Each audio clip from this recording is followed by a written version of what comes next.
You're listening to the Broadway Podcast Network. Why? Why? If you have T-Mobile 5G home internet, you might be hearing this Why? a lot. Why? Every time your internet slows down during the busiest hours. Why? Why? Because your network gives priority to cell phone users. Why? Good question. Why not switch to Cox Internet with 2 times faster download speeds than T-Mobile 5G home internet during peak hours? Okay. Stop the whys and visit cox.com/5G home for details. T-Mobile prioritizes certain T-Mobile phone users over home internet users during times of congestion. How powerful is Cox Internet? So powerful that one day, your daughter will be able to simulate a soccer match against some of the world's best players right from your backyard. Get gig speeds powered by fiber from Cox. It's internet built for tomorrow, today. Internet delivered through Cox's hybrid fiber coax network. Speeds vary and are not guaranteed. Cox terms and other restrictions apply. It's scary because I kind of feel like jokes are a cushion, you know, because I'm like, if I get vulnerable telling a story, my instinct is to be like, say something funny really quick so they're not bored or they, you know, so it's just like, let's lighten the mood. And I have to kind of train myself to get out of that way of thinking. I'm like, you haven't said anything funny in 15 seconds. Say something funny, you know?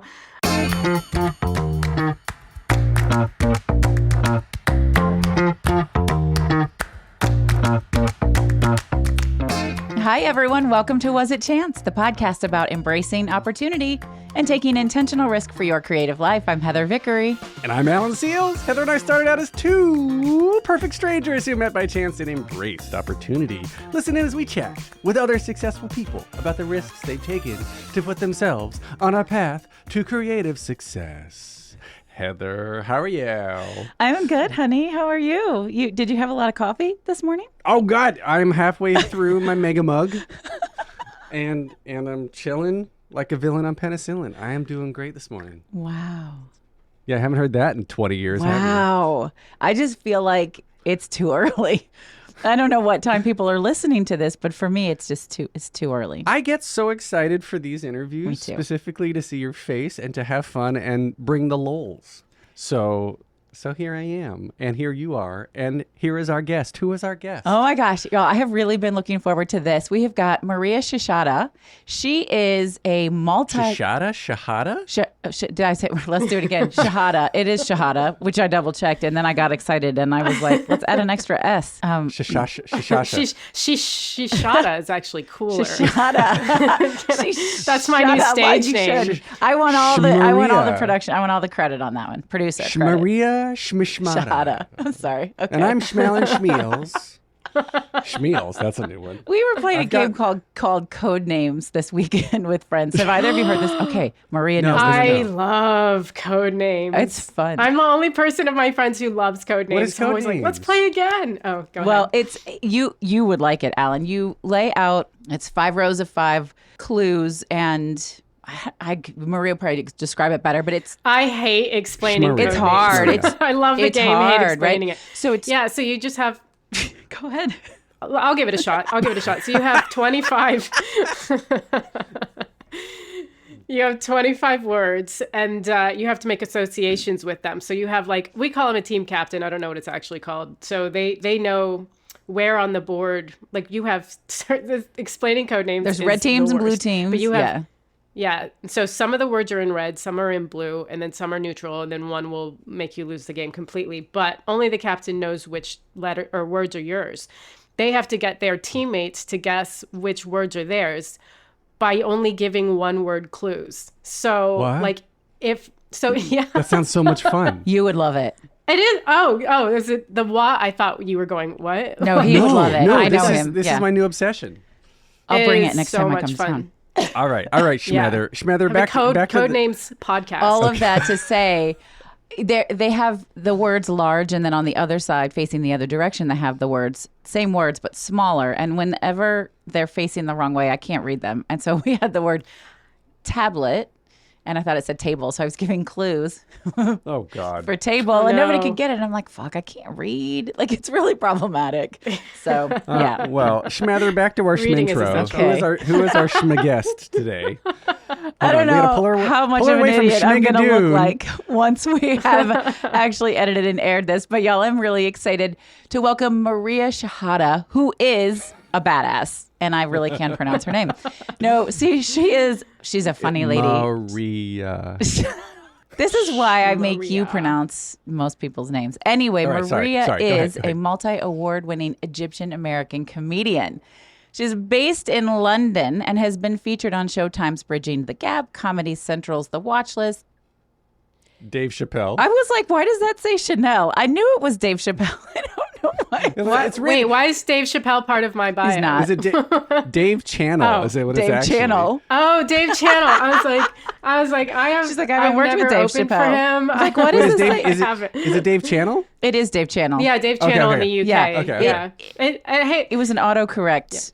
All good. I'm laughing. We are gonna. The whole hour of this podcast is gonna be just getting through your bio. I'm like, I don't know who you've introduced, but I'm Maria, and Maria. totally She's different. like, don't air it. Just don't air it. Look, okay. Schmannels. From Sorry, we'll get through this. the UK, Comedy Guide to Life, Comic Relief's viral modern dating horror stories. That sounds fun. The BBC's period dramas and breaking the news. Her writing has been featured in Modern Love, in the New York Times, which is one of my favorite articles and podcasts, by the way, Comic Relief, and BBC Radio. Maria was shortlisted as a top 5 new acts at the 2017 Edinburgh Fringe. I love Fringe. And showcased as Pick of the Fringe in 2019. Also Edinburgh Fringe, and she's featured in the upcoming season 2 of Comedy Central Live and getting ready to go on an international tour. Funny, funny, funny lady. We're going to have a lot of fun. We've got 2 comedians, Dad Joke and, Maria. So finally, Maria, welcome I hope you like to the puns. podcast. Strap You in. have no idea. Thank you. Welcome to the No, I do have some Smodcast. I'll never live it down, ever. Nope. No, You'll never, nor should you. nor do I want you to. Exactly. Oh, God. Oh. All right. Well, then. Hi. Well, this is the first time you and I have met, and wait, do you two know each other, Heather and Maria? No, that's a fun story. Maria asked, how the fuck did you find me when I invited her to be on the show? She didn't say fuck. I added that. I just assumed I love that it that was twist. in her mind. That's so funny because that's probably what I was thinking, and then I changed it to how do you? But somehow, Maria, you followed Was It Chance on Instagram, and I checked the Instagram, and I was like, oh, no, this chick is funny. Let's have her on the show. So I don't know how you found us, but that's how we found you. I listened to Ellen's The Theater podcast, and For real? I think it was an advertisement. Yeah, I love it. Oh, and, thank you. And so I think it was advertised on that podcast. So I then went to you, and I found you both, and then I followed you on Instagram, and here we are. Aw, That's so cool. cute. Look at That's you so guys cool. should see his Yeah. big old proud smile right now. Like, I have one listener. That's really impressive. Well, and the good news is now she's familiar with your smartassness. So we should be good to go. Yeah. All right. Yeah. No surprises. So here. then, what is your story? I mean, resume, the funny and everything. But I always love the backstory behind getting where you are now, because you don't have any accent that I would classify as anything other than your standard American accent, from what I can hear. But you are. Thank you. That's on my resume. I use that in voiceover work. No, I'm kidding. Yes. But you're Egyptian American, and you're currently in London. Is it easier to be funny in London? Is that why you move over there? There's just less funny people in London? Yes. I think no. There's so many funny people in London. I know. Yeah. I think it does. I like to believe that I stand out a little bit just because of my accent. But like the truth is, I like when people from England come over to America, I think we're all like, oh my God, your accent. It's so cute. Like I think a lot of people like it. But over here, not as much. No. You know, like I was like, oh, am I exotic because I'm American? And they're like, not really. Like they watch all our movies and all our TV, and they take in all our culture, and they know more about America than I will ever know. And so yeah, I'm not as exotic as I'd like to be, but I thought I was like, my accent might give me a leg up. But no. Literally, I You heard have that Simon sexy Pegg say that American exact thing. accent. It's not sexy. No, in fact, I find myself apologizing for myself. I'm like, I'm so sorry about being American. I do that. Yeah. Yeah. Do you? Do. When I'm traveling. When you travel to I'm other countries? Yeah. Yeah. I see other Americans when I'm traveling, and I'm like, this is why we have a bad reputation, because we're So just loud, embarrassing. obnoxious. I try to pretend I'm embarrassing Canadian, jerks. but I don't do a good Canadian accent. So. You can just tell people you're Canadian, and they don't have any way of proving that. Yeah. Unless you just whip out your passport, wrong nationality. I still have some American pride in me that won't let me do that. I haven't actually lied I'm about just my nationality, but I do think about it a lot. Yeah. Well, Yeah, it's tempting. Okay, so American pride then. So you Egyptian American. So were you born in America then, or were you born in Egypt? With like where is the parental heritage from? What's happening here? Yeah, I'm waving with my hands. My parents were born in Cairo. I'm from Ohio. There you go. They almost sound same the same. thing. Yeah. They do kind of almost sound the And same. yet they're like, so different. My parents were like, let's go somewhere that at least rhymes with Cairo. Yeah. That Cairo, was their whole Ohio. criteria. Yeah. Yeah. Sorry.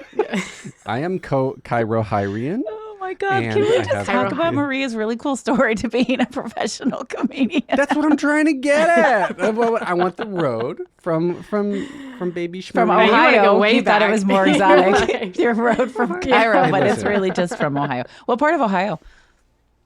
Columbus. Okay, so I went to college in Springfield. I went to Wittenberg. Oh, cool. Why? It's a great question. I'm from Indianapolis, so Oh, I yeah, see. Midwest girl. I enjoyed Wittenberg, small liberal arts college in the middle of fucking nowhere. Although Wittenberg. Springfield now has a claim to fame, and that is one John Legend. Dave Chappelle. Dave Chappelle. Chappelle. Nice tie-in. 1, 2, 3. Dave Chappelle. Dave Chappelle.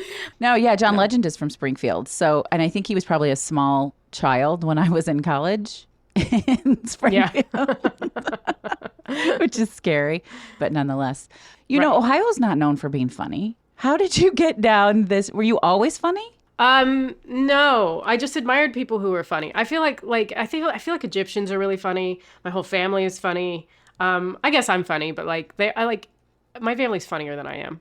And, but I just always wanted that. I loved that response. I just remember being little and being like, I love making people laugh and I want to make people laugh.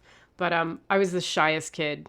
I never spoke up in school. I was super quiet. I'm terrified of public speaking. I don't know how I ended up being a comedian. I really don't know what happened there. But I just don't fit the profile of comic whatsoever. And so there was nothing that growing up I was a class clown. I made everybody laugh. There's nothing like that in my background. I just wanted, I just was jealous of everyone else who could do it. And so that's what kind of got me into stand-up in the first place. It was so cool. I would just watch rooms full of people laughing at one person speaking and being in awe of that. I don't know. It's so funny because I worked at a comedy club in Ohio and I would just watch these comedians kill. And I'm like, God, that must be the most incredible feeling. That just making 300 people at the same time laugh and they're all happy and it's all because of you. And then I started doing comedy and you just forget that completely. You just forget how amazing it is. And it's just it's just another day at work, so, but yeah, I was never a class clown or anything. I was actually terrified of public speaking. We're going to take a quick break. Stay tuned for more of the episode. Why? Why? If you have T-Mobile 5G home internet, you might be hearing this Why? a lot. Why? Every time your internet slows down during the busiest hours. Why? Why? Because your network gives priority to cell phone users. Why? Good question. Why not switch to Cox Internet with 2 times faster download speeds than T-Mobile 5G home internet during peak hours? Okay. Stop the whys and visit cox.com/5G home for details. T-Mobile prioritizes certain T-Mobile phone users over home internet users during times of congestion.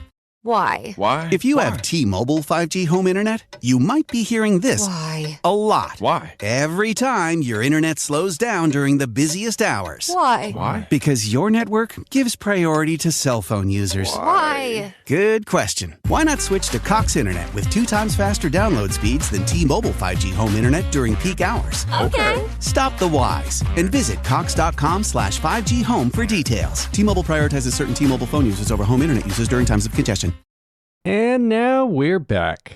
Well, so what is the beginning when you're, for someone who is terrified of public speaking, who is it sound like overall introverted tendencies, and then so there's obviously a chance you have to take to say, all right, I'm gonna do this, but then do you write it? Do you freestyle it? Because it's easy for me, putting myself in comedian shoes, it's easy for me to make a funny comment on something that happens live, but when it comes to writing things to recite, that terrifies me. Yeah. It terrified me for a long time. I guess it was just baby steps, which is what I kind of find works for anything I do. It's just like, it seems almost impossible until you take the smallest, and I took the smallest steps I could possibly take into this field. And I just kind of got a job at a comedy club after college. Like, the story about that was like, it's like I graduated from Ohio University, and then I was like, I don't want to do anything with my degree. I had a degree in retail merchandising. I didn't even know what that was. I was like, I think I majored in shopping. I was so lost. I didn't know you get a degrry in that. I think my daughter would like to get a degree. I should get an honorary degree in shopping. Yeah. Yeah, no, you can absolutely get a degree in that. And like, you could be a buyer. So it's actually shopping. So you buy all the stuff for like a retail chain. But I didn't want to do that. And I was like, well, what do you like? And I'm like, I like stand-up comedy. This is the first time I've ever talked to myself like that. Like the first time I've noticed my inner voice taking the wheel at all. And it was just like, well, why don't you get a job at a comedy club? And I was like, it kind of like blew my mind. I was like, that's a great idea. And I had this really strong instinct to go to the local comedy club and apply for a job.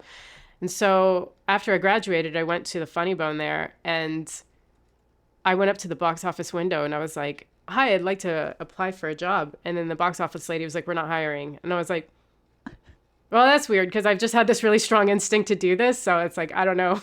Like, I don't know. Like, you feel like you something, like the universe almost telling you to do something, and then you're met with a block and you're like, this doesn't add up. So I took an application anyway, and I went to Chipotle in the mall. And at Chipotle in the mall in Ohio, because yeah. And because Chipotle is amazing, I love it so much. The manager at the comedy club was there, and I was like, Chipotle? hi, I just Chipotle. Wow. And now that's and I was like, crazy. That's chance. Okay, go ahead. That's what I thought. Yeah. I was like, oh, hey, I just went to the Funny Bone to see if you're hiring, but I guess you're not. But I took this application anyway. And he was like, yeah, we are. And I was like, what do you mean? He was like, we're hiring for the box office. And I was like, oh, the lady said you weren't. And like, but I mean, I don't know. She actually ended up doing me a favor, because they were actually hiring. I filled out the application. I turned it in. I came in for an interview and got the job. And I found out later I only got the job because the other applicant, and they only had two because of her. Because was she afraid of losing her job? Everyone, is that why? I think so. Yeah. I don't know what it was. Okay. I don't know what it was. But like, the other person didn't turn up. And so that's why I got the job. And I thought it was because I was like affable and I just graduated and I had impressed them in the interview. It was only because I was there. So Well, that's why you don't hire vegetables. Sometimes you just have to show up in the right place, right? Yeah. You can't Exactly. you can't turn up. You have to human.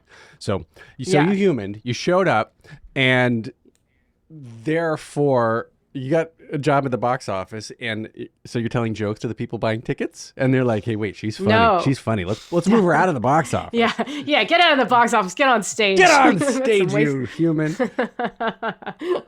So at that point though, like, are you actively pursuing this from the box office, right? Like, are they? No, I didn't. Is the box office the normal entry point for a comedian at the Funny Bone?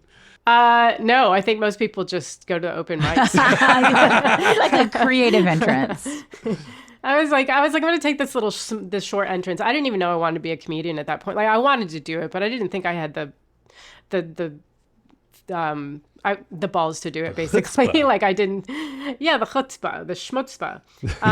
And so I was like, maybe I want to be an agent. You know, I was thinking of all these things I could do within the field of comedy without actually getting on stage. Buying and selling And so I people. just surrounded myself with it. And I watched comedy. I watched it live. I watched it on TV. I talked to comedians. I went to open mics for a year and a half before I actually ever even went on stage.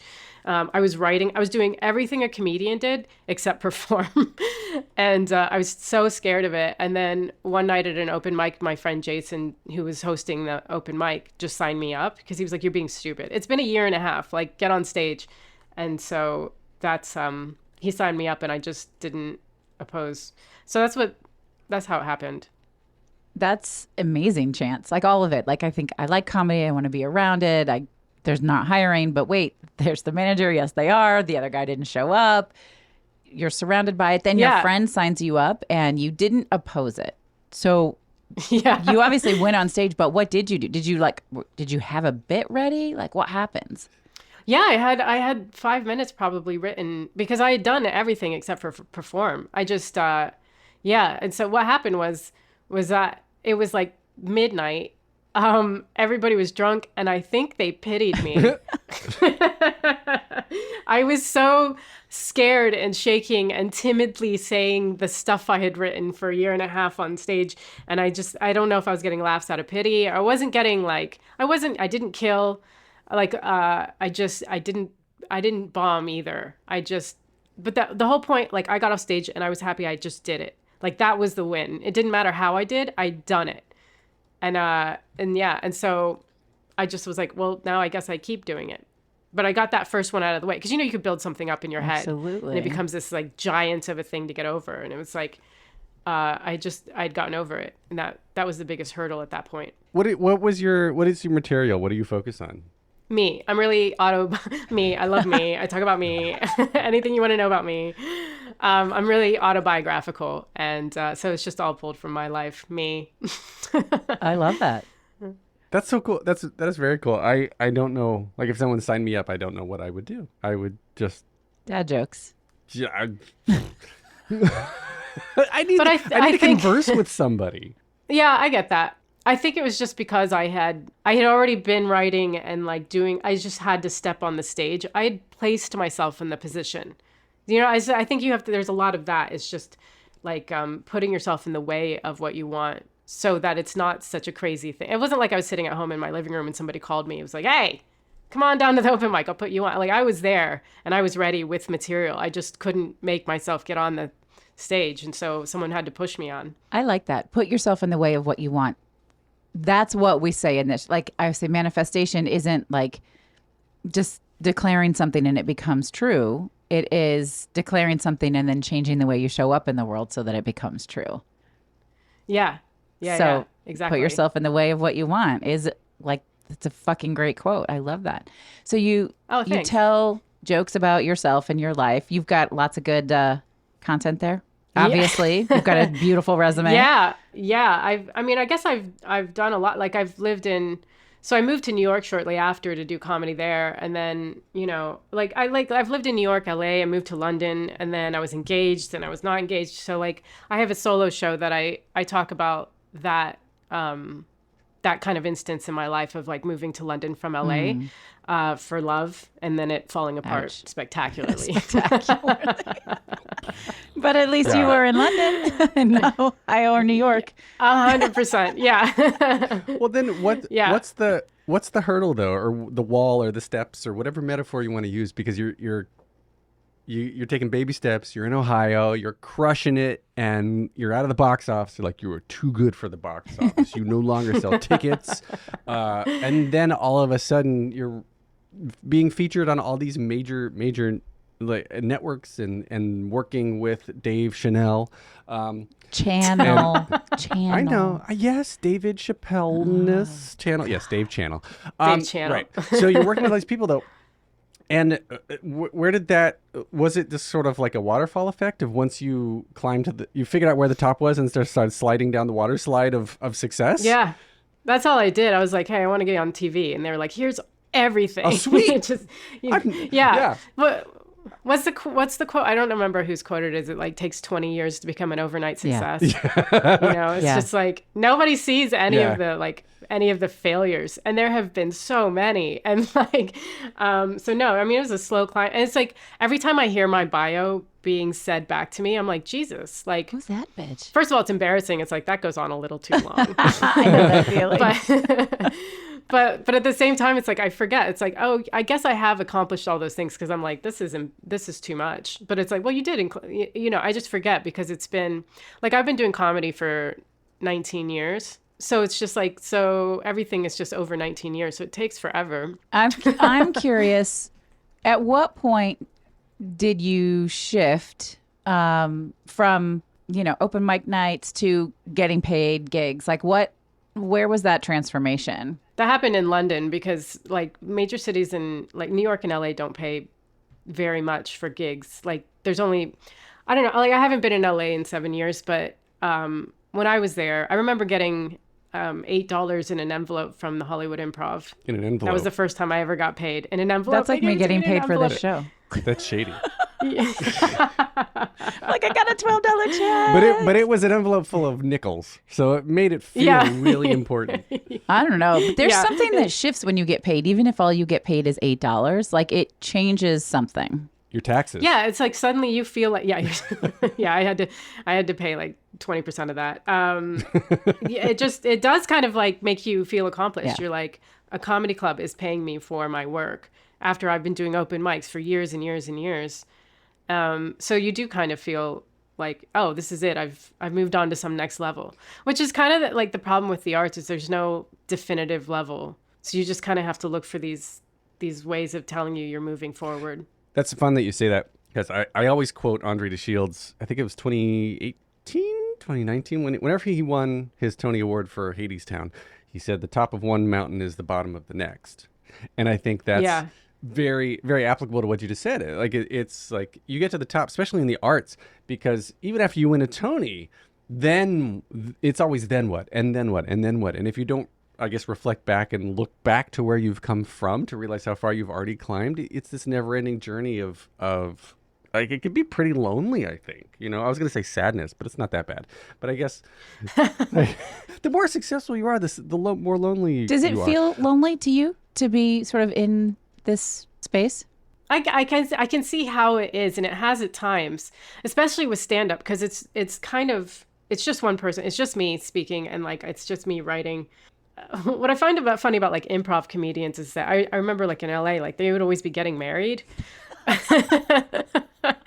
Just in general or to each other? Yeah, just in general. Well, sometimes to each other, but just in general, improv comedians get married more than stand-up stay single forever. And I just think that they learn how to work as a team and listen, and they know how to like work together. And I feel like that just lends itself to partnership, where like comedians are just like, we're very lone wolves. And so it can be a lonely art form. I like to work with other comedians. I love to like get notes from other comics and like give them notes and stuff. So like you can work together, but at the end of the day, it's just me on stage with my material going, here it is. Like there's no one else I can blame this on.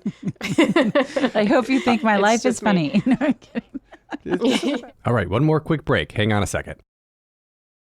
All right, here's the rest of the episode. It was about 15 years ago, maybe at this point, and I was on a work trip to London, and a friend of mine. And you saw Maria perform? Oh no, wait. Sorry.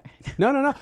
I was on a work trip out there, and a friend and I went to this underground like.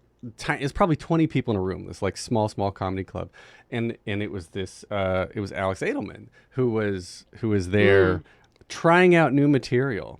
And I had only known AJ Edelman, his actual brother, who was an actual Olympian, downhill skeleton luge for Israel, by the way. Wow. So an ice winter sport for Israel. That's another. Of course, Alex uses that as something. What a cool running story. I know, right? And but he was literally like went out on stage. He's like, all right, guys, I'm trying some new material. Some of this may suck, some of this may land, and like was very forthcoming into saying like, well, you guys didn't pay much for these tickets, obviously, because it's this underground tiny club. But I'm going to try this new material. And then like 2 weeks ago, I saw his Broadway show, right? So like obviously his career is doing well. But the reason I bring this up is because being in London, it just reminded me that like what do you do? I guess my question is, if I were to interview and be a good host, was what do you do? That's an idea. Yeah, there you go. When you're looking to try out new material, or when you're trying to like take a chance on exploring something new to see how people respond to it. Do you do the small clubs? Do you talk to yourself in the mirror? Do you do it for friends and family? No, I do it at small club. You know, friends and family can sniff that out really quickly. Oh, really? They're like, "Are you trying a bit on us right now?" I'm like, "Yeah." Sorry. No, you have to do it at the clubs. And like, yeah, there's an open mic here that I go to on Mondays sometimes that is just no pressure whatsoever. A friend of mine runs it. It's other comedians in the audience. And some comedians don't like doing it because it's like, how can I tell if something's good or not? It's just other comics. They're not laughing. It's just, they're thinking about their own material. And it's like, well, you grade on a curve. Because if they go, ha, then you're like, that's killing, like that's a good bit.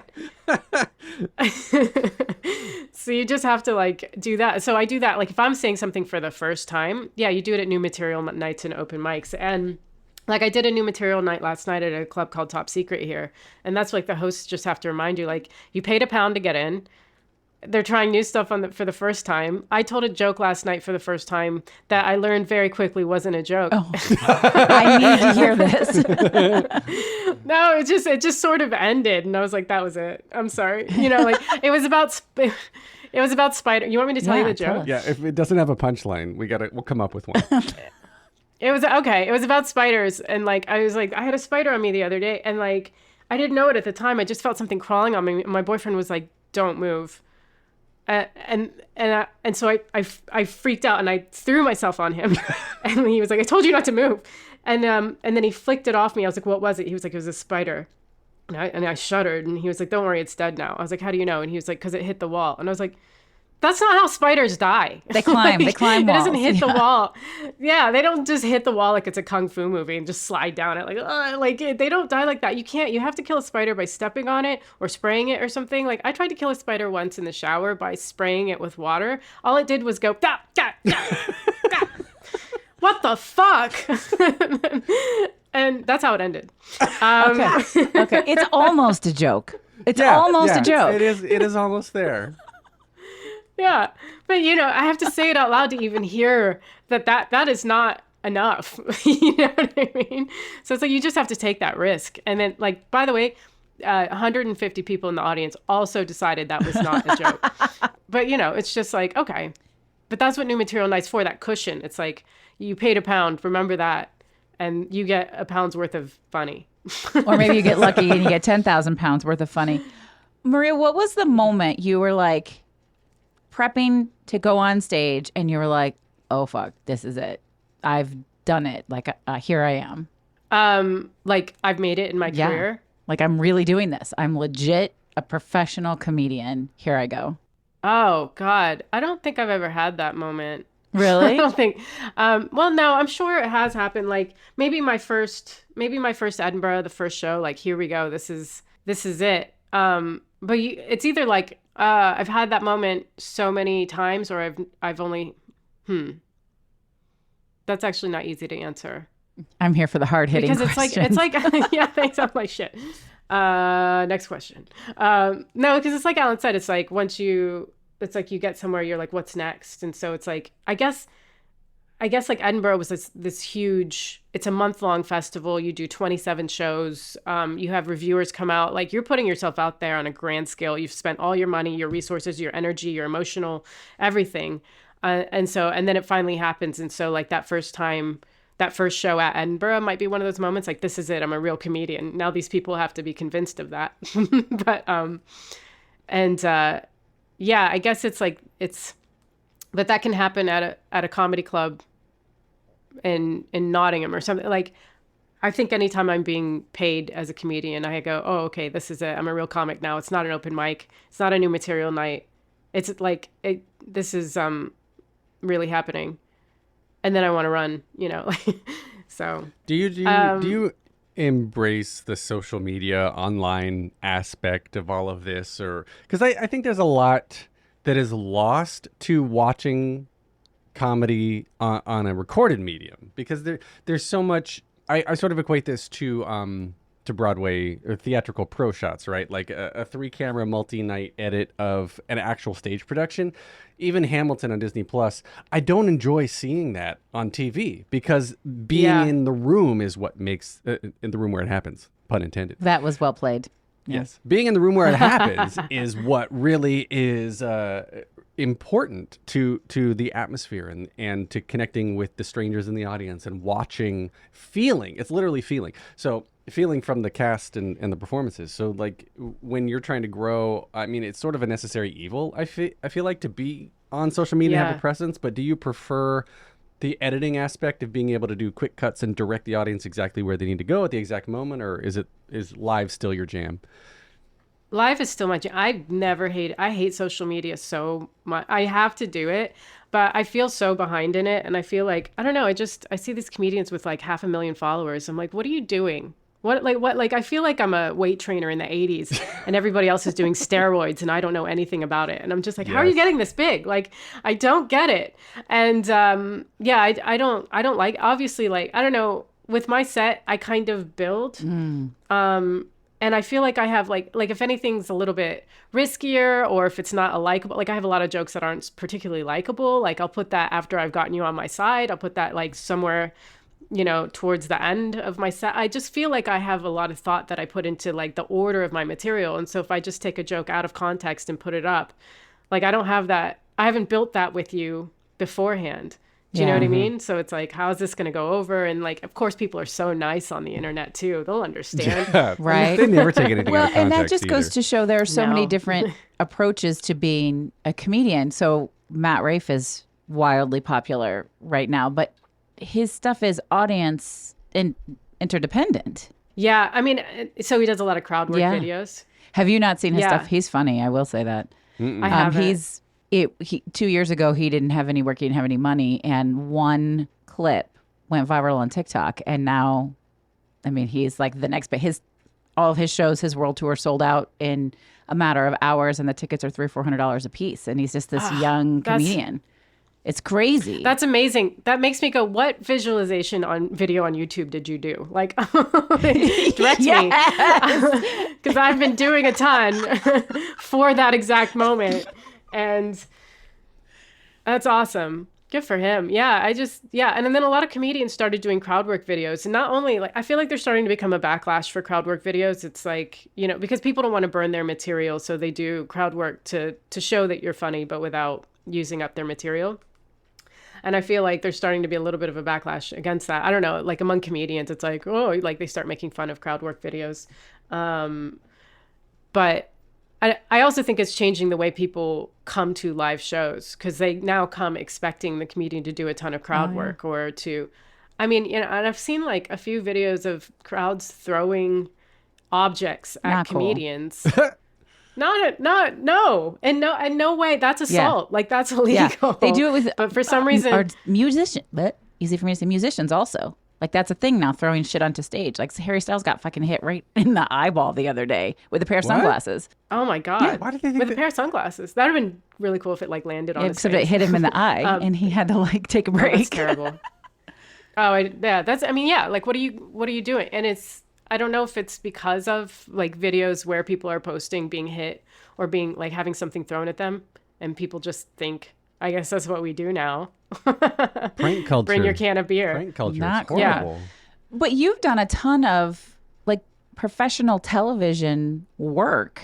What was the first one? And I mean, I'm really curious about Comedy Central. You're on season 2 of Comedy Central Live. I'd love to hear a little bit about that. And because that is very different. That's not crowd work. Like you have to know your material. You have to practice your material. You have to fine tune it. You have to show up and be really funny from A to Z without anything other than laughter from the audience. Yeah. My first one was Showtime's Bridging the Gap. That was my first real TV taping. And that, oh man, I was so nervous. I was so like, but I did it. And it was, I mean, I just like, I remember I wanted something to happen, like an earthquake or something, so that I didn't have to tape this thing. But like nobody got hurt or anything. But I wanted to resist that. That's the thing about me is like I I have this ambition and I have the same force of energy, like trying to stop this ambition. And I don't know what it is because I'm just like, I want to do these big things and then I want to stop myself from doing it the entire way. I like feel like I'm dragging myself through my comedy That career. might be the manifestation issue from YouTube. That could be totally. the disconnect. Yeah. Yeah. Yeah. I don't know how to get that voice out of the way. I don't know how to like remove it. But Showtime, yeah, Bridging the Gap was, I mean, it was done in a theater like in LA, I think El Cid or something. And it went fine. Everything was fine. It was a good taping. So when you have that So, feeling like, but- I kind of hope that there's an earthquake and nobody gets hurt, but production is stopped, so I don't have to do this. And then it's fine. It went fine. It went great. They aired it. Like, you got paid. Does it shift the way you feel about the next one? Or do you have that same repeat feeling every time? No, it does shift. It really does. And but I mean, I still feel scared before every taping, but like you get a little bit more used to it and a little bit more like part of the process. Like you know what to expect. I think a lot of my fear comes from having no idea what to expect or how anything works or how do I get into the building? Is it a side door? Are they going to give me a problem? I like, it's just there's all these like little question marks and unknowns. And the more I do anything, the less unknowns I have. And so the fear does get taken away a little, but I still have the fear. The Comedy Central Live thing was the same. I was terrified beforehand, but I didn't want to run screaming, and I didn't want there to be an earthquake this time. So Progress. that was improvement. That's progress, exactly. And that comes out July 31st, I think. But like, and I might actually show people. I know. Well, we're going to tag to it. That's awesome. But yeah, preparation I think is everything. But I think I always have anxiety dreams about not being prepared for something. I had a dream the other night. I had a Broadway show and I wasn't prepared. I couldn't remember my material. I didn't know how the show went.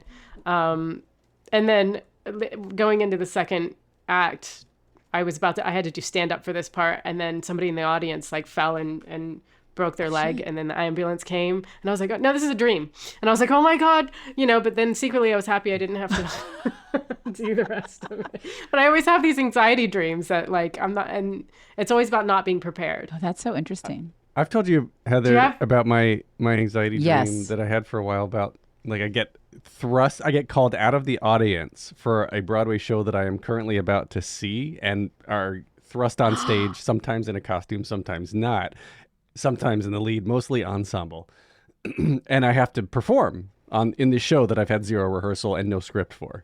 Because I feel like the not knowing aspect would be great. It's like, well, I didn't know, so here goes a song. I'll do my best. My scary dream is that I'm on stage and I look down and I realize I'm fully naked. And somehow the version my of me dream that's too. fully naked on stage, okay, nope. The version of me that's fully naked on stage is not worried about it. Like, I don't care. But then the dream me that's watching me is like, you should care. Like, this is not okay. You should care. I'm like, why do you not care? Why is this not a big deal? Mm-hmm. I need a dream analysis. I'm kidding. Yeah. Mostly my show is it's Moulin Rouge. Once it's been Hamilton, but mostly it's Moulin Rouge, which is I don't understand because I'm not like You obsessed just with want to Moulin be Rouge near like all I the am with other sexy shows. ladies. That's funny. Yeah, but it's just like You're like, at least if it was one I like absolutely loved. then I know it. I Then- know more of it. Yeah. But yeah, Moulin Rouge. That's why it's Moulin Rouge. Yeah, maybe. Because you don't really know it as well. Yeah, maybe. I don't know. But it's like Oh. background ensemble dancer and I'm like in the back of the I think- stage I think Maria's trying to onto something, watch Alan. the choreography and learn it at the same time. It's that- being afraid to not be the expert in whatever you're doing. Wait, she didn't say Ooh. that. She did. She said that's why it bothers you. You don't know that one very well.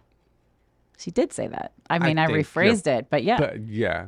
Okay. You all right. are about to That- embark on a tour, and I think that's cool. How did the tour come about? So the show's about embracing chance and opportunity. How do these things show up for you? Was it like, I'm going to do this, and then you created it, or was there some chance involved? And then tell us about the tour and all that fun stuff. Okay, so this one actually is like it's with my friend Liz Mealy. She's a comedian, and it's actually her tour. I'm just opening for her in the States. Like she's my best friend in the world. She's my like ride or die. I met her like 15 years ago at a comedy show, and we went and got Chinese food after and started talking about books. And I think we bonded over the power of now, and we've been best friends ever since. And so she's so I'm opening for her, and we're going to Boston and Southampton, New York, and we're going to a lot of places. And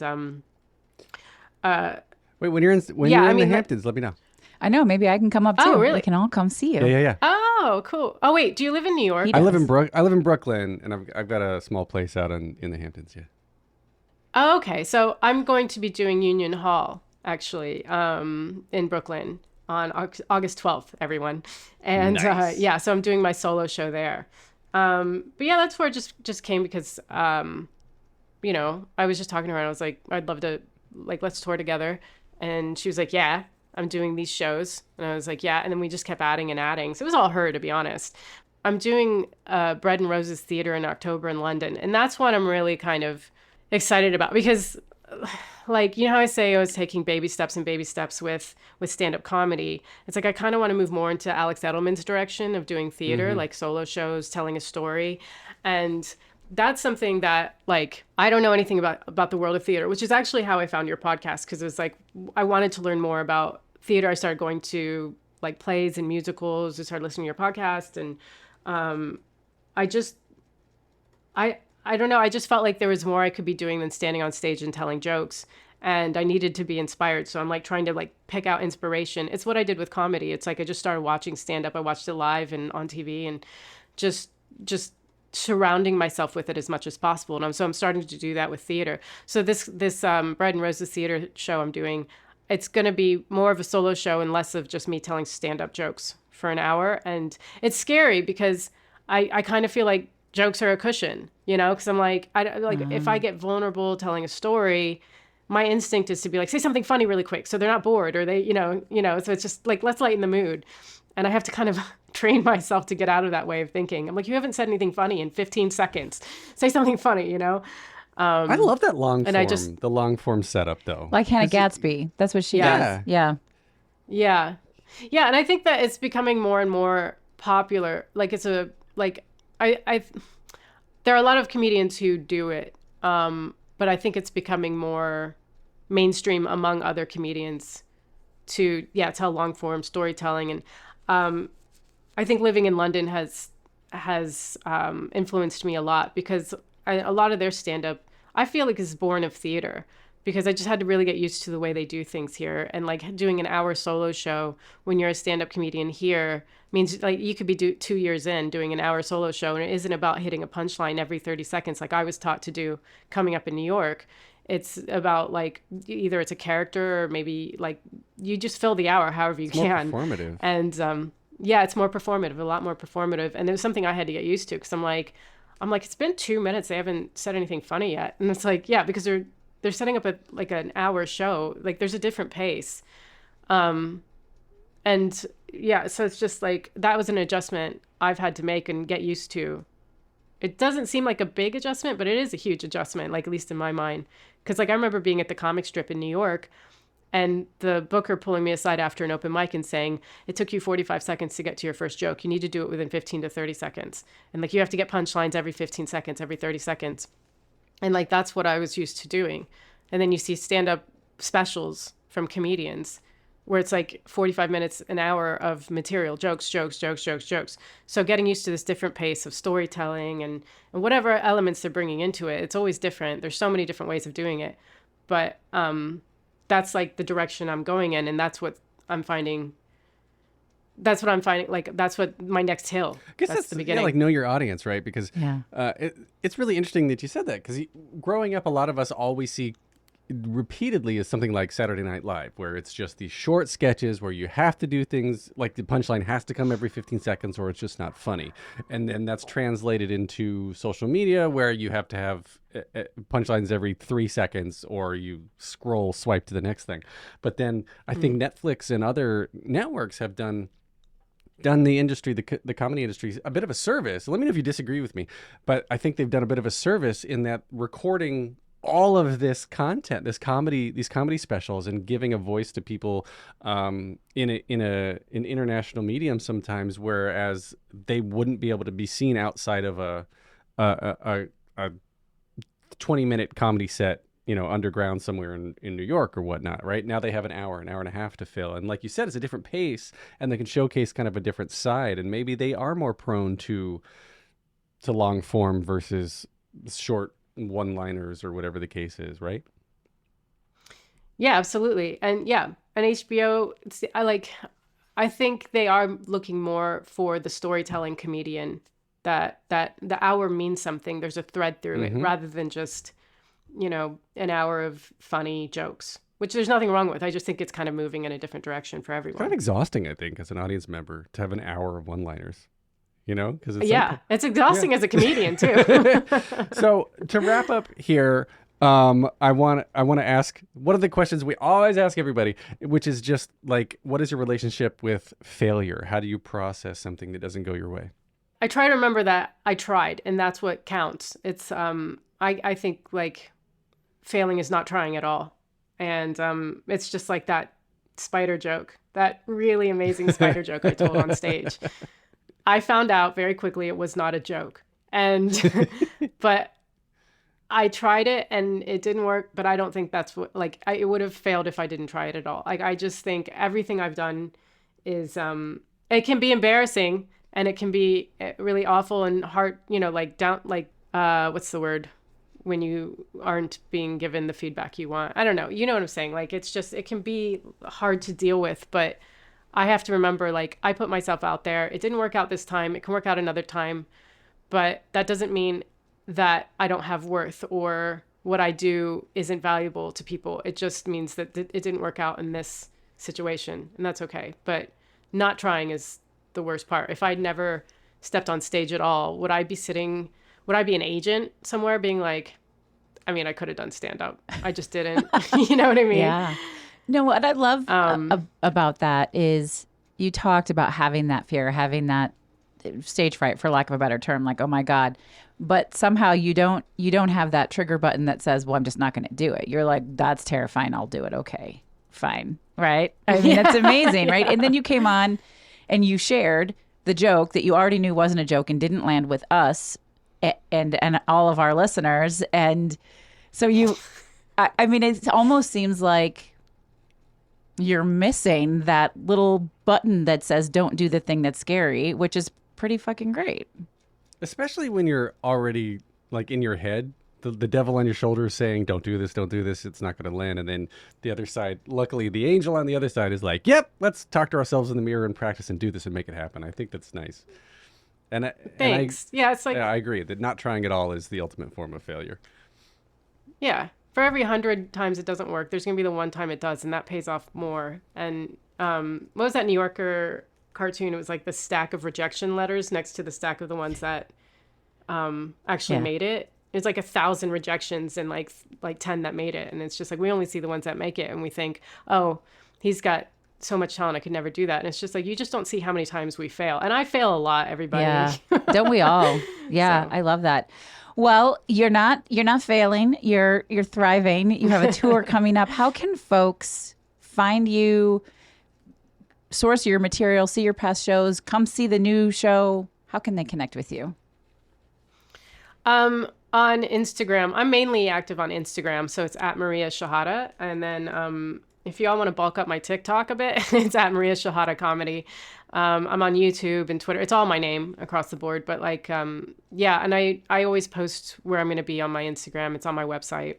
Actually, it's not on my website yet, but it will be. That show's soon, right? You're going to want to...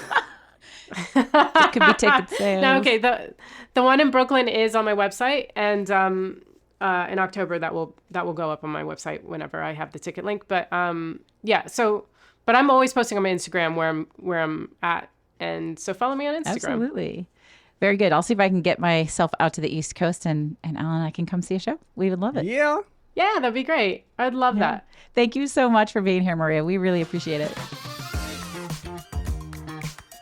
Maria Shehata. Maria Shehata. Yeah, don't make fun of me. I'm very sensitive. I'm a sensitive soul. To how you pronounce names? No, to being made fun of. My name's Schmallen. You are Schmallen. Sometimes you're Schmallen. Schmallen and Schmickery. Maria is funny. She's got such a dry sense of humor, such a straight delivery. I cannot wait to see her live because that's my favorite type of comedian. Mm-hmm. It's much. It's funny that she's in London. I don't know how much. We didn't ask this. How much of the comedy influence comes from American culture versus like European culture? But London humor, I think, is very dry. It's much drier. Yes. I love which British I humor. particularly love as well. Yeah. I was so fascinated I said this at the end of the interview, but she talked so much about feeling fear, about like, I want there to be an earthquake, or, can a hole swallow me up and I don't have to go on stage and do this thing. But there was never a hesitation about doing the thing. Her friend signs her up for open mic night and she's like, no, okay.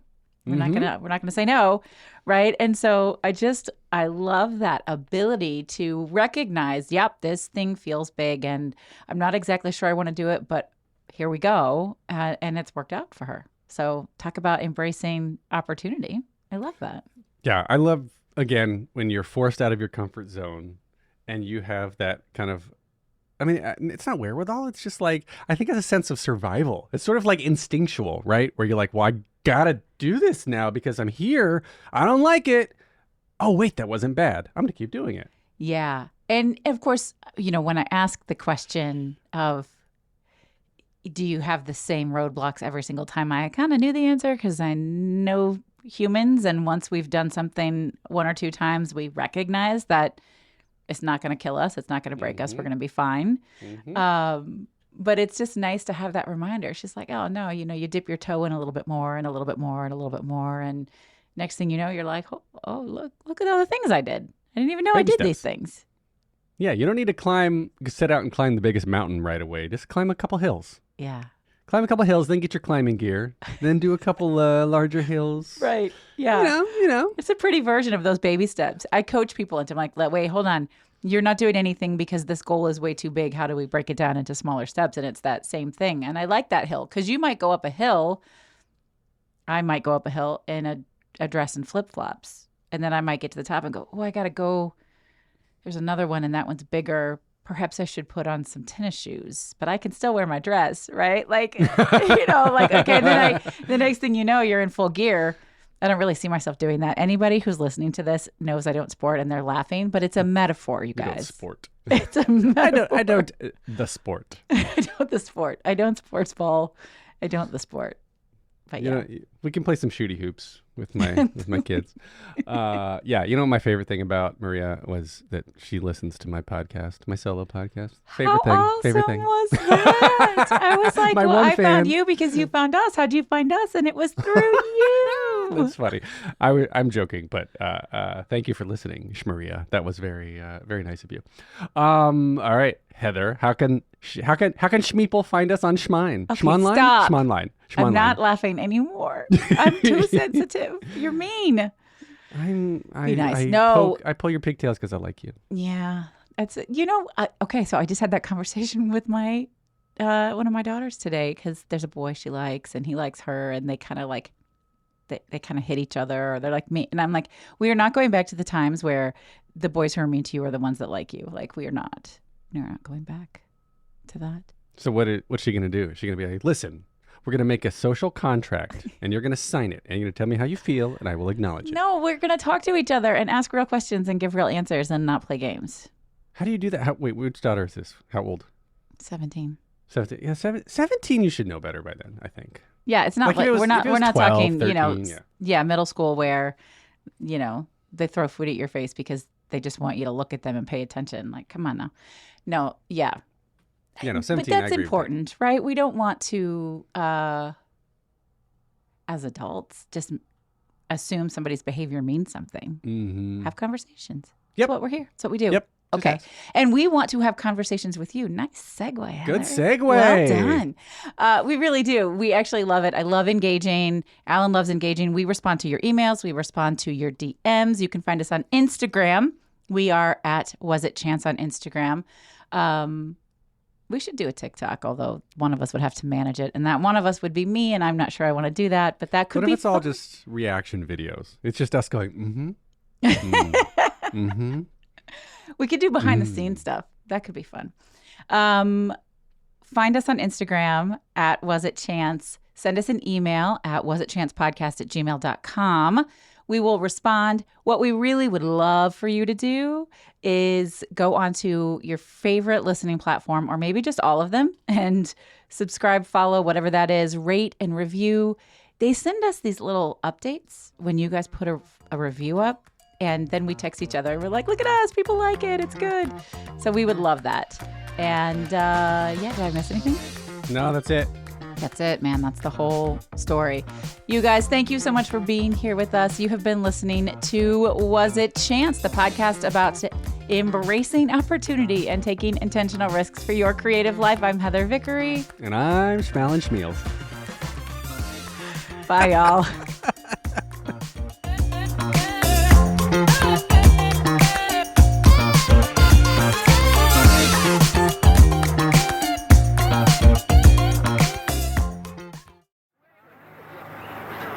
I can tell you that to tear out these venues is to tear apart of the heart out of this city. More than 40 years ago, 5 theaters were torn down to make way for a huge hotel and theater complex. Where these historic theater buildings once stood, now stands a Marriott Hotel and the Marquis Theater. And in Season 1 of Closing Night, we'll be exploring some of the famous and forgotten musicals that have played here. And I said, Nick, I love you. I love the Nederlanders. Don't take this personally. I am never playing this theater again. It was fun. I mean, and we were working with Dolly Parton, but comparing rehearsal processes, this process was the most difficult. I'm Patrick Oliver Jones, and I'll be your guide all summer long as we chronicle shows that have come and gone from the Marquis Theater and their journey to closing night.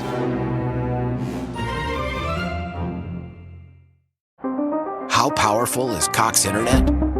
So powerful that one day, your daughter will be able to simulate a soccer match against some of the world's best players right from your backyard. Get gig speeds powered by fiber from Cox. It's internet built for tomorrow, today. Internet delivered through Cox's hybrid fiber coax network. Speeds vary and are not guaranteed. Cox terms and other restrictions apply.